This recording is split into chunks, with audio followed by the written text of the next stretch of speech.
Costello from Bobby Combs RV Center, Yuma, Arizona. And I am standing on the 2025 Stryker Toy Hauler 2614 unit. It's got a great party deck out here.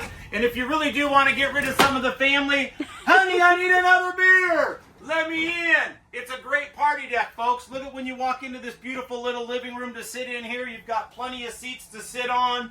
It will store your toy haulers. It's got a 14-foot garage. Check this thing out.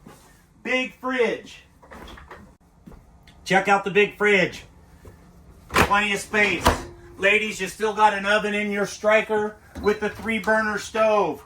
Come on now. This is a beautiful unit. It's got plenty of seats. You've got the big screen TV for the kids. They can be up at the bunks while they're watching TV if your parents are out doing some riding. Follow me back here.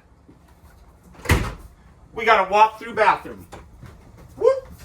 Check her out. It's a pass-through bathroom. You got the good corner shower stall. I'm 6'2", and I fit in this bathroom with you. Woo-woo! Hello.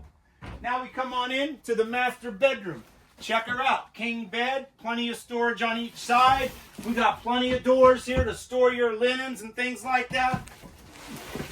Some storage under the bed, a little bit for shoes. All kinds of good things. We have a pass-through door. Check her out. Whoop, whoop. Hi! Passing through. And folks, that is our 2025 Stryker. Come see me down at Bobby Combs in Yuma, Arizona. We're making some great deals that we want to pass on to you so you can get out making some memories. Thank you very much.